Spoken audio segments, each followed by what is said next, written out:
बोलिए बंदी छोड़ सदगुरु कबीर साहेब की, संत समाज की, भक्त समाज की। बोलिए अपने अपने माता पिता भगवान की, सांचे दरबार की।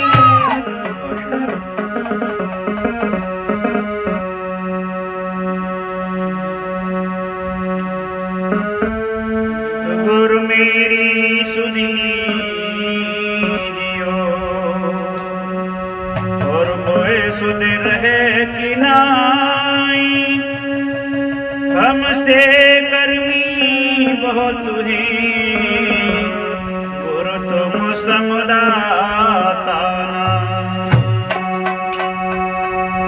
विश्ववतनीय संत सम्राट बंदी छोड़ सतगुरु कबीर साहब जी, मेरे हृदय मंदिर के आराध्य पूजनीय गुरुदेव, पूजा के योग त्याग वैरागमान, पूर्ण विरक्त विवेक रेनी संपन्न सदगुरु संतों के चरणों में त्रिवार शाहे बंदगी करते हैं।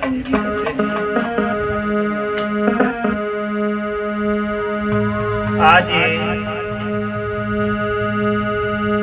रक्षाबंधन का पर्व रहा, सभी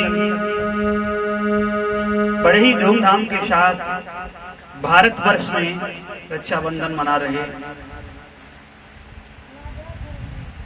लेकिन विचार करने की आवश्यकता है कि रक्षाबंधन का सही मतलब क्या है। परंपरा से हम जो चीज निभाते चले आए हैं, उससे हमारा क्या फायदा है, क्या नुकसान है, ये हम विचार करना चाहिए। क्योंकि किसी चीज को जब तक हम विचार पूर्वक समझेंगे नहीं, तब तक उस परंपरा का महत्व और मतलब क्या होगा।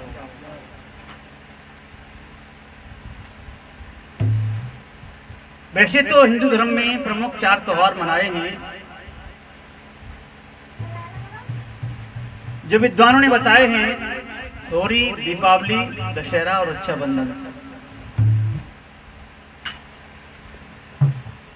लेकिन शास्त्रों के अनुसार जो प्रमाण मिला है कि बाहर से आए हुए कुछ विदेशी लोगों ने इस भारत पर आक्रमण करके यहाँ के मूल निवासी राजाओं को छल कपट कूटनीति से उनके साथ में अन्याय किया और उनको मार करके उनके राज के लिए स्वयं राजा बन गए। उसी कहानी में राजा बलि की भी कहानी आती है, जो आपने सुनी होगी भागवतों के माध्यम से, कि राजा बलि के दरवाजे पर चौदह कटका ब्राह्मण साधु का रूप बना करके उससे दान में 3 वचन भरवाता है कि मैं बहुत भिखारी हूं, मैं बहुत दीन दुखी हूं, आप बहुत ही दानी पराक्रमी राजा हो, हम दीन दुखियों पर कृपा करो, मैं आपसे आस लेकर के आया हूं। तो उसने 3 वचन में 3 लोक मांग लिए थे, ऐसा भागवत वाले बताते हैं, ओम प्रकाश भैया जी। लेकिन कहानी कुछ और है, जो इतिहास के पढ़ने से मिली है। को 3 वचन में 3 लोग नाप लिए थे विष्णु ने। तो अब यहाँ विचार करने की जरूरत है कि राजा जो बलि था, उसका साम्राज्य कहां तक था, कौन से देश का राजा था। तीनों लोग का मालिक कोई था नहीं, फिर 3 लोग कैसे नाप लिए। भाई हमारे पास जितनी जमीन होगी, जितनी जायदाद होगी, तो राजा को तो नहीं तो दान में देंगे, कि दूसरे का दे देंगे। दूसरे का तो दे नहीं सकते, दूसरे पर अधिकार नहीं। रूस, जापान, इंग्लैंड, अफ्रीका, ये देश हैं, ये तो ये इस पर तो उनका राज था नहीं, तो ये कैसे नाप लिए। समझने की बात है ना। लेकिन हमें कुछ जानकारी मिली संतों के द्वारा कि उसने 3 वचन जो लिए थे वो क्या थे राजा बलि से वामन ने कि पहला वचन है कि आप अपने बच्चों को नहीं पढ़ाएंगे। क्या वचन मांगा था? कि आप अपने बच्चों को नहीं पढ़ाएंगे। दूसरी बात, आप धन नहीं रखेंगे। और तीसरा वचन मांगा था कि आप शस्त्र नहीं रखेंगे। ये 3 वचन थे। अब विचार करो, जिस राजा के पास शिक्षा, धन और शस्त्र नहीं होगा तो वो तो भिखारी बन ही जाएगा। हमारे मूल निवासी राजा बेचारे सीधे साधे भोले भाले इस चाल को नहीं समझ पाए। विदेशी लोगों की कूटनीति को छलावा हुआ और राजा को मार करके धोखे से कुएं में डाल दिया। कहानी कह दी कि वो पाताल का राजा बन गया। कितना बड़ा धोखा। और उसी को उसने अपना नौकर बना लिया। तो वामन को तो लक्ष्मी जी छुड़ाने के लिए आई, तो राखी बांध करके राजा बलि के और विष्णु को छुड़ा करके ले गई। ये कहानी पुराण के द्वारा सुनाई। तभी से रक्षाबंधन शुरू हुआ। आज हमने मोबाइल पर भी देखा था, लेकिन अनेक विद्वानों के अलग अलग मत हैं। ठीक से हम इसका मतलब सुन, रक्षा और बंधन। इसमें बहन भाई से अपनी रक्षा की मांग करती है कि हम आपसे रक्षा मांग रहे हैं। तो क्या भाई बहन की रक्षा करता है? कितनी रक्षा करता है?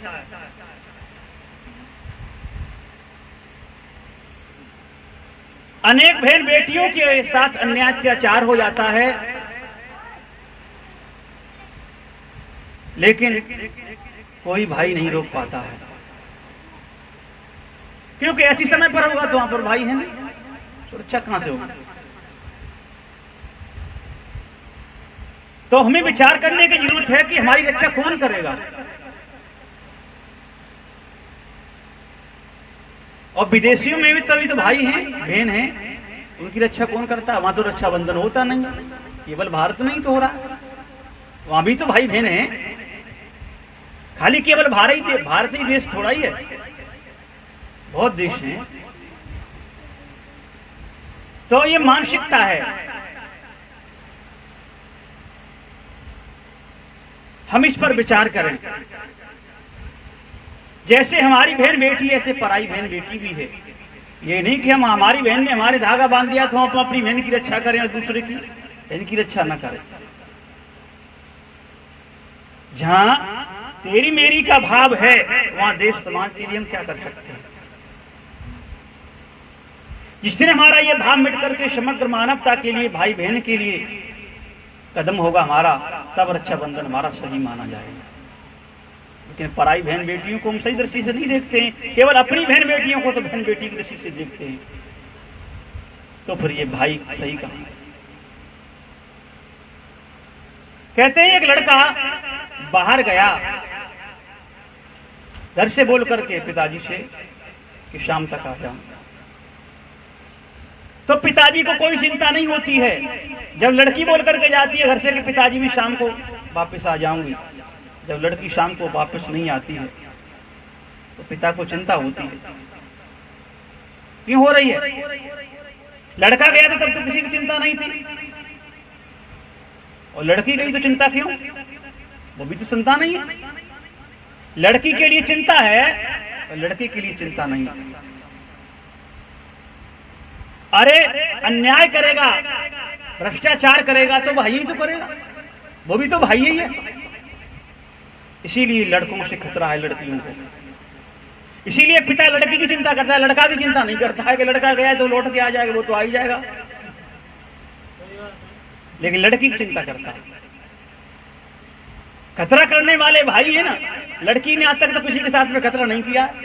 किसी को लड़की से डर है क्या? लेकिन लड़कों से डर है कि कहीं 4 लड़का ना मिल जाए रास्ता में।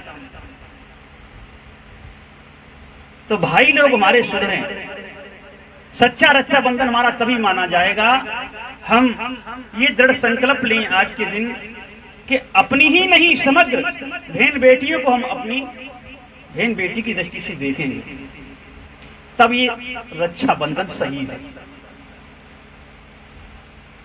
बोलिए श्री सद्गुरुदेव की। ये पूरा कर दो, प्रवचन हो गया। कि आज कितने गुरुमुखी हैं